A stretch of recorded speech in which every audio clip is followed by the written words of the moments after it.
Hola a todos y todas. Hoy estamos nuevamente en un nuevo episodio de Podcast Médico.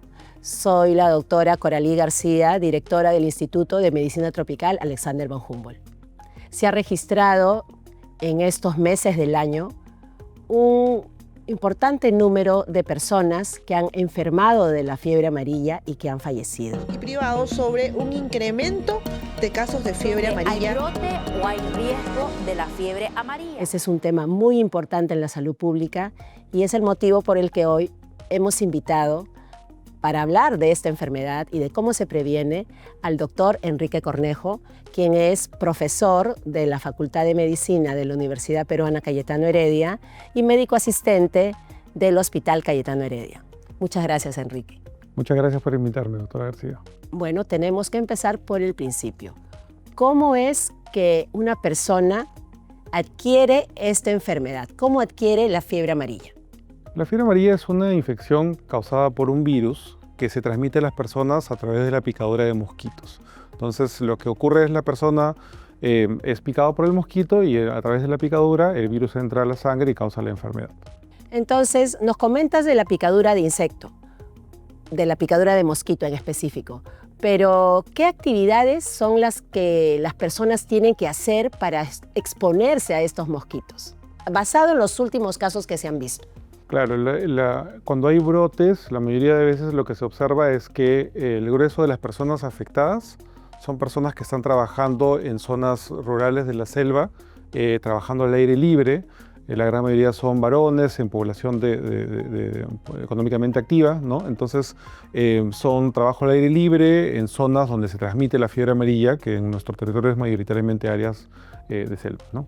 Entonces, si tenemos a una persona que está trabajando, ya sea en la tala de árboles o en la agricultura, y se expone a la picadura de mosquito, puede enfermar y regresar a su comunidad. En ese contexto, ¿qué manifestaciones clínicas podría presentar esta persona? ¿Qué molestias tendría que presentar? Cuando las personas hacen síntomas por esta infección, generalmente el cuadro comienza como un cuadro de fiebre. Entonces las personas tienen fiebre, dolor muscular, mucho cansancio, puede haber náuseas, vómitos, y esto tiende a durar unos días, unos 3, 4, a veces hasta 5 días, y puede quedar allí para algunas personas. O sea, puede ser un cuadro de fiebre y pasa y la persona mejora. Y algunas otras personas pueden, después de esos días del cuadro de fiebre, con dolor muscular, con malestar, pueden pasar, luego que cae la fiebre, pueden pasar por un breve periodo donde se sienten mejor y después pasar a una segunda etapa, que es la etapa de severidad. Entonces, alrededor de 15% de las personas hacen, después de unos días de este cuadro inicial, un cuadro más severo, donde ya la enfermedad afecta varios órganos, entre ellos el hígado, el riñón, el corazón, puede haber sangrado y la persona tiene mucho riesgo de morir. Es un cuadro muy severo, que es la parte más extrema de la enfermedad. En el último reporte del Ministerio de Salud se ha registrado 12 fallecimientos por la fiebre amarilla, ¿no? Esto correspondería, digamos, a la punta del iceberg. Seguramente deben haber más personas enfermas o personas enfermas con pocos síntomas. Exacto, sí, como todo hay un espectro, ¿no? Entonces tenemos algunas personas que no hacen síntomas, algunas que hacen unos pocos síntomas, otras que hacen cuadros febriles con fiebres muy altas, y están las personas que hacen los cuadros severos y que lamentablemente fallecen. En América del Sur, donde hay varios países, Brasil por ejemplo, nosotros tenemos fiebre amarilla, la tasa de mortalidad ha llegado a ser reportada muy alta, incluso hasta 50% de mortalidad en gente que hace un cuadro severo, ¿no? Entonces puede ser un problema muy grave de salud. Ya que hablas de los países y específicamente en nuestro país, basado en los reportes de este año, ¿en qué regiones es que estaban ocurriendo el mayor número de casos registrados y el mayor número de fallecimientos? En la vigilancia epidemiológica que hace el Ministerio de Salud hasta finales de abril, que le llama la semana epidemiológica 17, se han registrado 35 casos confirmados y de esos hay 12 personas fallecidas, lamentablemente. Y los casos están reportados, la mayoría de los casos provienen de la región Amazonas y San Martín, pero también hay algunos casos reportados en Loreto, en Huánuco, en Junín, en una menor cantidad, ¿no? Parece que la mayor cantidad de casos se concentra en San Martín y Amazonas, en este brote que estamos viendo este año. Y ya hasta el momento superan la totalidad de los casos que se han reportado en el año 2024 y también del año 2023. Entonces, la razón por la que estamos conversando de esto es porque este año estamos viendo muchos más casos en lo que va del año comparado a los años anteriores, ¿no? Y la población afectada también incluye las comunidades indígenas. Sí, o sea, se ha visto que una proporción importante de los casos han sido de la comunidad indígena Ahuajún y probablemente por las regiones donde viven y las actividades al aire libre propias de su comunidad, de sus actividades laborales, ¿no? Entonces es un tema preocupante que ya estemos viendo tantos casos en las zonas donde se reportan casos todos los años, pero estamos viendo un aumento de los casos significativos. Bueno, entonces hasta ahora hemos avanzado en que tenemos un mayor número de casos, que esta enfermedad se adquiere a través de la picadura de un mosquito, que esta enfermedad está ocurriendo en las zonas alejadas de la selva, donde hay comunidades nativas, y que está asociada a las actividades propiamente dentro de la selva. Y también sabemos que algunas personas van a enfermar, no van a tener mayores molestias, pero otras podrían enfermar severamente y fallecer. Pero lo que habría que hacer énfasis, y lo vamos a hacer a partir de ahora, es la prevención. Porque a diferencia de otras enfermedades febriles que son adquiridas en la selva, la fiebre amarilla tiene una vacuna. Entonces vamos a hablar ahora de la vacuna. Creo que es muy importante lo que mencionas porque lamentablemente cuando las personas ya están enfermas no tenemos un tratamiento que darles para matar al virus o para detener el proceso. Entonces el énfasis de nuestros esfuerzos como país, como comunidad médica es en tratar de prevenir. Y más allá de las medidas de prevención de picadoras de mosquitos, la medida más efectiva que tenemos es la vacuna. Una vacuna que la conocemos desde hace años, que está presente en nuestro país, está disponible de manera gratuita por parte del Estado y que requiere una sola dosis. Una sola dosis le da a la persona protección de por vida o por lo menos por muchos años. Y en principio, de rutina, se recomienda en todas las zonas donde hay transmisión de fiebre amarilla y hay mayor riesgo de adquirir. Pero también si tenemos personas que viven en cualquier parte del país que planean viajar o visitar una zona donde se transmite fiebre amarilla, también estaría recomendado que se vacunen. Muy bien, entonces pienso dividir la vacunación en dos grupos, ¿no? Un grupo muy frecuente que son las personas que no viven en la selva, pero que viajan.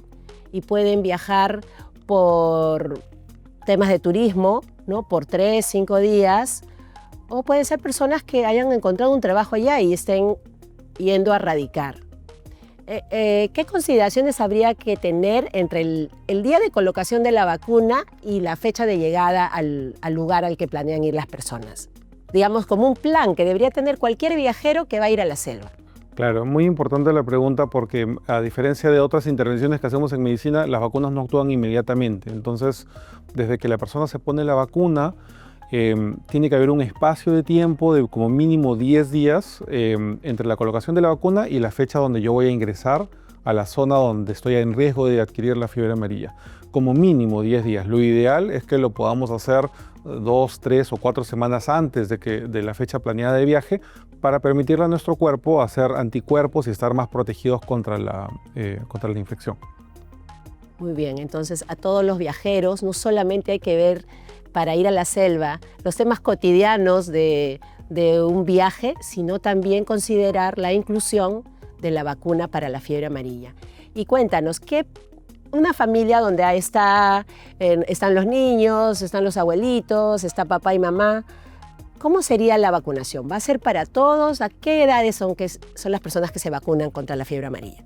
En nuestro país, y que está un poco en base a las recomendaciones internacionales, la vacuna está aprobada y se usa para personas que van desde los 15 meses de edad hasta los 59 años. A personas que tienen 60 años o más no se les ofrece la vacuna porque se ha visto que las personas que tienen 60 años o más tienen un poco más de riesgo de hacer algunas complicaciones que si bien son raras, se presentan con un poco más de frecuencia complicaciones de la vacuna en estas personas. Para las personas, como dije, de los 15 meses de edad hasta los 59 años, se considera una vacuna bastante segura y que debe funcionar con un alto porcentaje de protección si lo hacemos con la debida antelación, como hemos conversado hace un momento.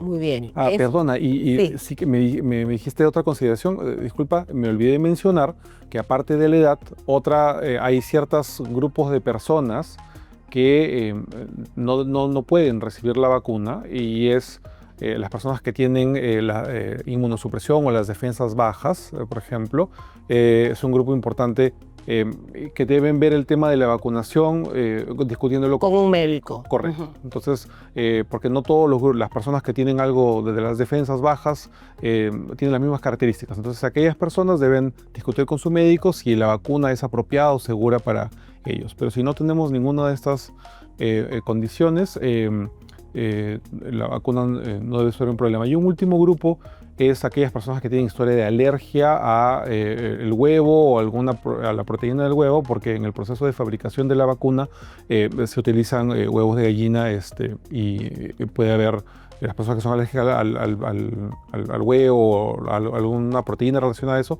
pueden hacer alergias a la vacuna una vez que está aplicada. Muy bien, pero digamos que en líneas generales, ¿no? La mayor parte de personas adultas menores de 60 años se pueden vacunar, ¿no? Salvo aquellas que tuvieran ciertas enfermedades que bajan las defensas, para lo cual tendrían que conversar con su médico. Entonces, ese es el primer grupo, yo creo, importante, porque es en realidad una situación dramática conocer, que lo hemos visto en el hospital, de personas que se han ido de viaje por asuntos familiares, que han viajado en grupo y luego han regresado enfermas y algunas han perdido la vida. Así que hay que considerar de manera muy importante la vacunación en el grupo de viajeros. Y el segundo grupo, que en este caso considero también muy importante, es las comunidades, ¿no? Que están en la selva y que todavía, por diferentes razones, no se pueden vacunar o no quieren vacunarse. No sé, ¿qué comentarios tendrías sobre eso? ¿Qué podría hacer, digamos, las direcciones regionales de salud o el Ministerio de Salud para mejorar las coberturas de vacunas para las personas que viven en estas comunidades alejadas de la selva? Es una buena pregunta y es un tema complejo, ¿no? Tiene tal vez una sola respuesta o una respuesta fácil, pero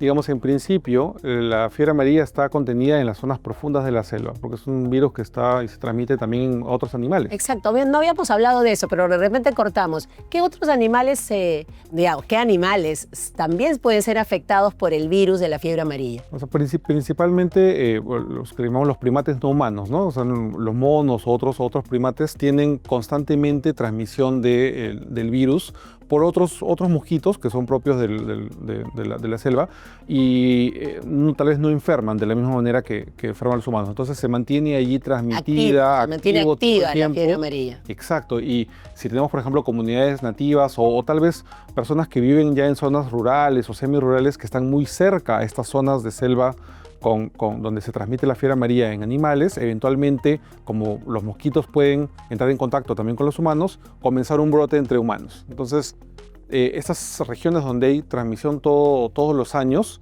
tienen este fenómeno y cuando vemos un brote con más casos es porque ha saltado la fiebre amarilla de los animales en la profundidad de la selva a los humanos y se comienza a transmitir entre humanos por los mosquitos.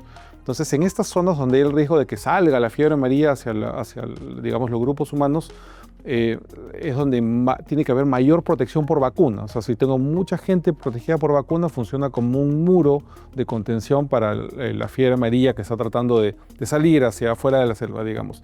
Y se piensa que por lo menos tiene que ser 80% o más se estima que tiene que ser 80% más de gente en las zonas de riesgo de que estén vacunadas y protegidas para tratar de evitar que salgan la fiebre amarilla como un brote más amplio y se comience a expandir a otras zonas.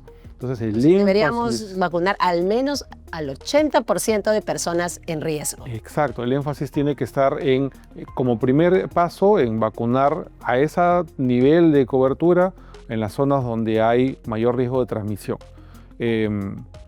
Y entonces ahí viene el tema de cómo logramos esas tasas de cobertura, y ahí hay que luchar por varios frentes. Uno, tenemos que tener suficiente vacuna, o sea, el Estado tiene que garantizar que compremos suficiente vacuna. Dos, tenemos que ver cómo el Estado llega a estas comunidades. Algunas van a ser más accesibles que otras y hay limitantes porque la vacuna tiene que almacenarse a ciertas temperaturas. Refrigerada, exacto. Mantener la cadena de frío. Y en la selva pues eso es todo un desafío a veces.